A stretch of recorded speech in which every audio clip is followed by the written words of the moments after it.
श्री स्वामी समर्थ सर्वांना. मी आज तुम्हाला एकदम छोटासा पण खूप छान आलेला अनुभव सांगते.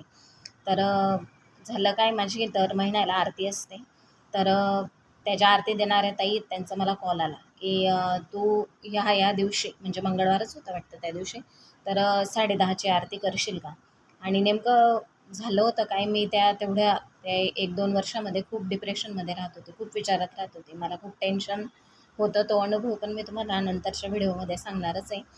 तर मग मी तिला तरी एक वाक्य बोलली, की "ताई मला आठवण असायला पाहिजे. तू मला 10:30ची दिली, मी तुला हो म्हणते, पण मला आठवण पाहिजे."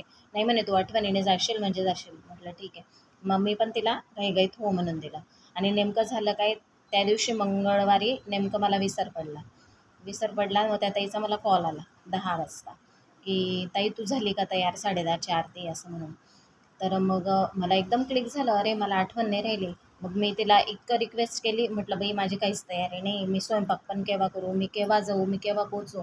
मग मी तिला एवढी मग ती ती ताई नेमकं बाहेर गावाला होती. ती म्हणे, "अगं मला आता वेळ पण नाही आहे, 10:30 पण होऊन जातील आणि मी आता कोणाला देऊ, तू एक काम कर म्हणे, पटापट बटाट्याची भाजी आणि पुरी करा म्हणे." असं. मग मी तसंच केलं. पटापट बटाट्याची भाजी थोडीशी आणि पुरी केली आणि डबा पॅक केला. मग मुलीला पाठवलं मी, कारण की माझी तयारी नव्हती आणि तेवढं शक्य पण नव्हतं आणि त्यावेळेस मी बालसंस्कार पण घेत होते. मग माझ्या डोक्यात अचानक क्लिक झालं, की मुलीबरोबर 2 मुलींना पाठवायचं बालसंस्कारच्या. त्या पण रेडी झाल्या. त्या पण खूप छान मुली तयार झाल्या होत्या. तर मग मुलीबरोबर त्या दोघं मुलींना मी पाठवलं. मग त्या गेल्यानंतर मुलीचा मला कॉल येतो. मम्मी म्हणे, आरती तर आम्हाला येत नाही." मग त्यांना म्हटलं मोबाईलमध्ये लावून द्या. तर मग तेवढ्यात काय झालं आणि नेमकं म्हणजे त्या केंद्रामध्ये थोडी संख्या पण कमी असते आणि नेमकं त्या दिवशी कोणीच नव्हतं केंद्रामध्ये. मग एक दादा आला लगेच. दादा आला आणि त्याने आरती म्हटली. आरती वगैरे झाली.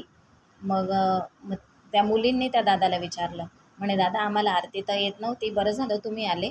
तर तो दादा असं म्हणतो, म्हणजे हे ऐकूनच खरंच म्हणजे खूप आश्चर्य करण्याची गोष्ट आहे. तो दादा असं म्हणतो, "अरे," म्हणे, "मला यायचं नव्हतं. मी इथे कसं काय आलो 10:30च्या आरतीला? हेच मला कळत नाही," म्हणे. म्हणजे महाराजांनी त्यांचं काम स्वतःहून करून घेतलं.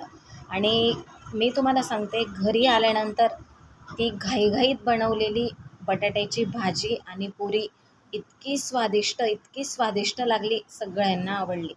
म्हणजे महाराजांनी त्यांचं काम स्वतः करून घेतलं. असा माझा अगदी छोटासा आणि मनमोहक हा अनुभव होता. तर कमेंटमध्ये सांगा कसा वाटला. श्री स्वामी समर्थ.